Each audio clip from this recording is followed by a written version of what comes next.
முதல்ல அந்த தானம் அப்படிங்கிறது எப்படி இருக்கணும் அப்படின்னு கேட்டோம்னா, நிதானமானதாக இருக்கணும். நிதானமா செய்ய வேண்டியதுதான் தானம். தங்கிட்ட இருக்குங்கிறதுக்காக அள்ளி குடுக்கறதுக்கு பேரு வந்து தானம் அல்ல. அதுக்கு பேரு வந்து உதவிதான். ஆனா உதவிய செஞ்சுட்டு எல்லாம் வந்து நான் தர்மம் பண்ணேன் அப்படின்னு சொல்லிட்டு இருக்காங்க. தானம் தர்மம் பண்றேன் அப்படின்னு சொல்லுவாங்க. தானம்னா என்ன? தர்மம்னா என்ன? எதுவுமே உண்மை தெரியாது. ஆனா நம்ம பொதுவா என்ன சொல்லிடுறோம்? நான் தான தர்மம் பண்றேன் அப்படின்னு சொல்லுவோம். தானத்தை தர்மமா செய்யணும் அப்படின்னு சொல்லி நம்ம பெரியவங்க நமக்கு சொல்லி கொடுத்துருக்காங்க. அது எப்படி அந்த தானத்தை தர்மமா செய்யறது அப்படின்னு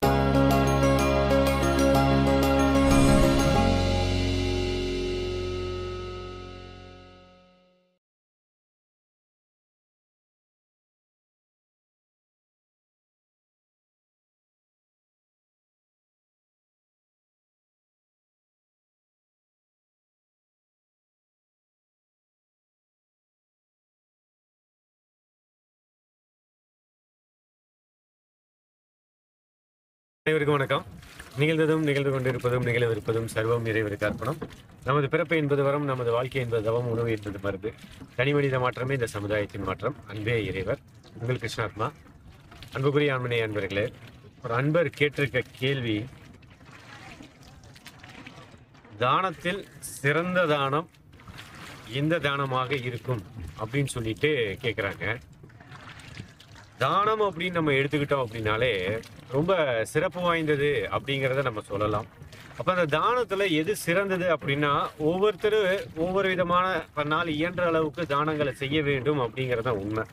முதல்ல அந்த தானம் அப்படிங்கிறது எப்படி இருக்கணும் அப்படின்னு கேட்டோம்னா, நிதானமானதாக இருக்கணும். நிதானமாக செய்ய வேண்டியது தான் தானம். தங்கிட்ட இருக்குங்கிறதுக்காக அள்ளி கொடுக்கறதுக்கு பேர் வந்து தானம் அல்ல. அதுக்கு பேர் வந்து உதவி தான். ஆனால் உதவியை செஞ்சுட்டு எல்லாம் வந்து நான் தர்மம் பண்ணேன் அப்படின்னு சொல்லிட்டு இருக்காங்க. அப்புறம் இன்னொன்று, தான தர்மம் பண்ணுறேன் அப்படின்னு சொல்லுவாங்க. தானம்னா என்ன? தர்மம்னா என்ன? எதுவுமே உண்மை தெரியாது. ஆனால் நம்ம பொதுவாக என்ன சொல்லிடுறோம்? நான் தான தர்மம் பண்ணுறேன் அப்படின்னு சொல்லுவோம். தானத்தை தர்மமா செய்யணும் அப்படின்னு சொல்லி நம்ம பெரியவங்க நமக்கு சொல்லி கொடுத்துருக்காங்க.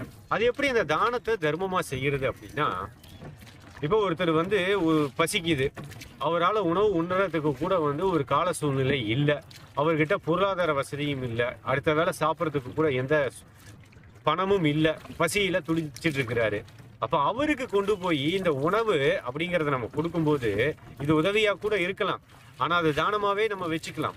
அப்போ அந்த பசியில இருக்கக்கூடிய ஒருவருக்கு அன்னைக்கு நம்ம செய்யக்கூடிய அந்த தருணம் அவரை பசி ஆற்றுது அப்படின்னும் போது அது தர்மமாக மாறிவிடும். ஏன் அப்படின்னா, தேவை அறிந்து தேவைப்படுபவர்களுக்கு செய்வது தானமாகும். அப்போ அது எப்படி தர்மம் ஆகுது அப்படின்னா, பசியோடு இருக்கிறவங்களுக்கு நம்ம அது கொடுக்கும்போது தர்மமா மாறிடுது. அதுல முக்கியமானது என்ன அப்படின்னா, இது எப்படி முழுமையா தர்மம் ஆகும் அப்படின்னா, தான் செய்யக்கூடிய செயல் என்னைக்குமே பிரதிபலன் பார்க்காமல் அந்த இறைவருக்கு செய்வதாக செய்து அது அப்படியே அர்ப்பணம் செய்யறோம் பார்த்தீங்களா, அந்த எந்த ஒரு எதிர்பார்ப்பும் இல்லாமல் நாம் செய்யக்கூடிய எந்த ஒரு செயலாக இருந்தாலுமே அது தர்மமாகவே மாறிவிடும். இப்ப பசியோடு இருக்கிறாரு, அவருக்கு அன்னத்தை கொண்டு போய் நம்ம கொடுக்குறோம், கொடுத்து அவருக்கு பசி ஆற்றிடுச்சு, அவ்வளவுதான், வந்துட்டோம். நம்ம அதை பத்தி நம்ம நினைச்சு கூட பார்க்கல, இறைவருக்கு கொடுத்ததாகவே நம்ம நினைச்சிட்டு அதை கொடுத்துட்டு வந்துட்டோம். அப்ப பசியோடு இருக்கவருக்கு நம்ம செய்தது ஒரு உதவிதான். அந்த உதவி அவருக்கு ஒரு உண்மையாலுமே வந்து பசியோடு இருந்தவருக்கு அந்த பசி ஆற்றிடுச்சு அப்படிங்கிறப்ப அது தானமா மாறிடுது. அந்த தானமா செய்ததுமே தான் செய்தேன் அப்படிங்கிற ஒரு கர்வம் கூட இல்லாமல் இதை வந்து இறைவருக்காக செய்தேன் அப்படிங்கிற ஒரு எண்ணத்தோட அதை செய்யும் பொழுது அது அவருக்கு தர்மமாக மாறிடுது. பொதுவாகவே எந்த ஒரு பலன் கருதாமல் எந்த ஒரு செயல் நம்ம செய்தோம்னாலுமே அது வந்து தர்மமாயிருது அப்படின்னே நம்ம சொல்லலாம். அப்ப தானத்துல எது சிறந்த தானம் அப்படின்னு நம்ம சொல்லும் போது நிறைய தானங்கள், அண்ட தானம் பண்ணலாம், ரத்த தானம் பண்ணலாம், எத்தனையோ தானங்கள் எல்லாம் இருக்குது. ஆனா சிறந்த தானம் அப்படின்னு நம்ம சொல்லணும் அப்படின்னா, இப்ப நம்ம ஔவையார் எடுத்துக்கலாம், திருவள்ளுவர் எடுத்திருக்கலாம், நம்ம சித்தர் பெருமக்கள் எல்லாம் இங்க எடுத்திருக்கலாம், நம்ம ரிஷிகள் முனிவர்கள் இவர்களெல்லாம் வாழ்க்கையிலெல்லாம் எடுத்திருக்கலாம்.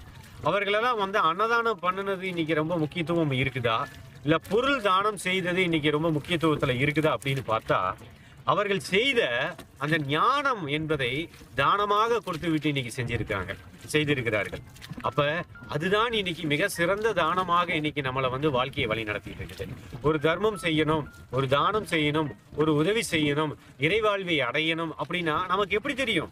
இப்ப திருவள்ளுவர் தான் அறிந்த அந்த ஞானத்தின் உணர்ந்த ஞானத்தின் மூலியமாக அந்த ஞானத்தை நமக்கு தெரியணுங்கிறதுக்காக திருக்குறளாக வெளியிட்டிருந்தார்கள். ஞான வெட்டியான் அப்படிங்கிற ஒரு நூட்களையும் வெளியிட்டிருக்கிறார்கள். ஔவையார் அதே போல நிறைய நூட்களை நமக்கு வெளியிட்டிருக்காங்க.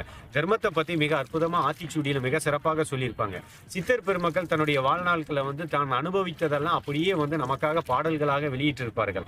வள்ளல் பெருமான் வரைக்குமே தான் அனுபவித்ததும் இந்த இறைநிலையோட ஒன்றுவதற்கும் இறைவராகவே ஆகணும் அப்படிங்கிறதுக்கு தான் பெற்ற அந்த ஞானத்தை ஏடுகளில் எழுதி நமக்காக கொடுத்து விட்டு சென்றிருப்பார்கள். அப்ப அவங்க சாப்பாடு போட்டு ஒருத்தருக்கு செஞ்சிருந்தாங்கன்னா அது உதவியா மாறி இருக்கும், அது தானமாக மாறி இருக்கும், அது தர்மமாக ஒரு பொழுது முழுமையை பெற்றிருந்திருக்காது. ஆனா அவர்கள் செய்து விட்டது என்ன அப்படின்னா ஞானத்தை நமக்கு தானமாக கொடுத்து விட்டு சென்றிருக்கிறார்கள். அந்த ஏடுகளில் இருந்தது எல்லாத்தையும் நாம் சேர்த்து வைத்து இன்னைக்கு நம்ம அந்த வாழ்க்கையை வாழ்ந்துட்டு இருக்கோம். அப்படிங்கிறப்ப இதுதான் ஞான தானம் அப்படின்னு நம்ம சொல்லக்கூடியது. இது மிக சிறந்த தானமாக கருதப்படுகிறது.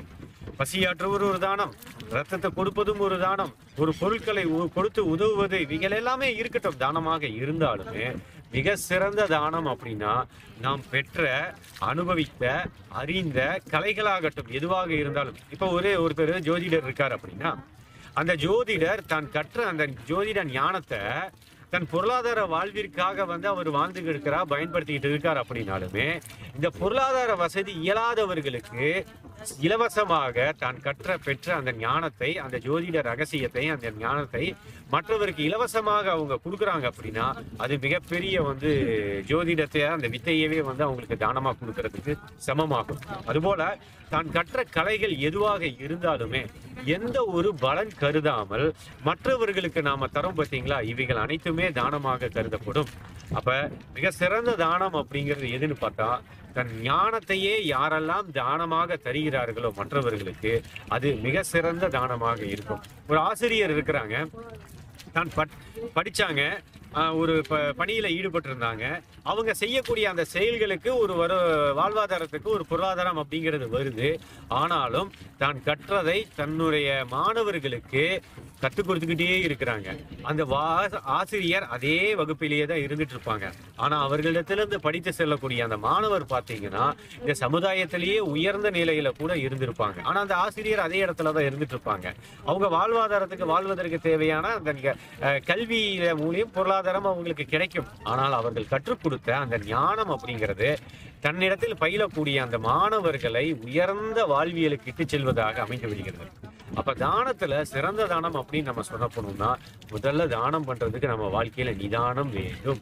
அதை சிறந்த தானம் அப்படிங்கிற நாம் கற்ற கலைகளையே மற்றவர்களுக்கு நாம் தானமாக கொடுப்பது மிக சிறந்த தானமாக இருக்கும்.